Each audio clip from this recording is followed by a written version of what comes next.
કેન્સરનું નામ સાંભળતા જ હાથ પગ ધ્રુજી જાય છે. મૃત્યુ આપણી નજર સમક્ષ આવવા લાગે છે. જી હા, પહેલા કેન્સરનું નામ ભાગ્યે જ સાંભળવા મળતું હતું, પરંતુ હવે દરરોજ કોઈ ને કોઈ કેન્સરથી પીડિત હોવાના સમાચાર આવે છે. એટલે કે હવે આ એક સામાન્ય રોગ બની રહ્યો છે. જી હા, ઘણી મોટી હસ્તીઓ પણ તેનો શિકાર બની રહી છે. તાજેતરમાં જ ટીવી એક્ટ્રેસ હિના ખાનને પણ બ્રેસ્ટ કેન્સર હોવાનું સામે આવ્યું હતું. આવી સ્થિતિમાં સવાલ એ ઉભો થાય છે કે કેન્સર જેવી બીમારીની જાણ મોડી કેમ થાય છે? તેના લક્ષણો શું છે અને તેને શરૂઆતમાં સમજવામાં શું ખોટું થાય છે?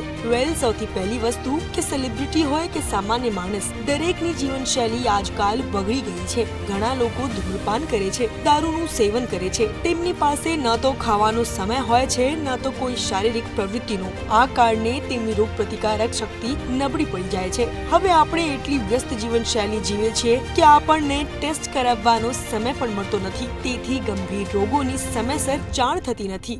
બીજી વસ્તુ કે કોઈ રોગ વિશે જાગૃતિનો અભાવ અથવા તેના વિશે જાણકારીનો અભાવ ઘણીવાર કોઈ મોટી બીમારી તરફ દોડી જાય છે. આ કારણે મોટા ભાગના લોકો મોટી અને ખતરનાક બીમારીઓને પણ સામાન્ય માને છે અને જેના કારણે તેની ઓળખ થવામાં વિલંબ થાય છે. કેન્સરનું પણ એવું જ છે, જેમાં માહિતીના અભાવે મોટા ભાગના લોકોમાં કેન્સર છેલ્લા સ્ટેજમાં જોવા મળે છે અને સારવાર મોડી શરૂ થાય છે. જ્યારે ઘણા લોકો મુશ્કેલીમાં હોય છે ત્યારે તેઓ તેની અવગણના કરે છે. તેઓ તેને મિત્રો કે પરિવારના સભ્યો સાથે શેર કરતા નથી. નિષ્ણાતોની સમયસર સલાહ ન લેવાને કારણે તેમનામાં કયો રોગ વિકસી રહ્યો છે તેની મોડેથી ખબર પડે છે. આ સિવાય ઘણા લોકો અન્ય લોકોને રોગ વિશે જાગૃત તો કરે છે, પરંતુ પોતાના સ્વાસ્થ્યને ગંભીરતાથી લેતા નથી. આ કારણે તેઓ જાણી શકતા નથી કે તેમના શરીરમાં કઈ સમસ્યાઓનો સામનો કરવો પડી રહ્યો છે.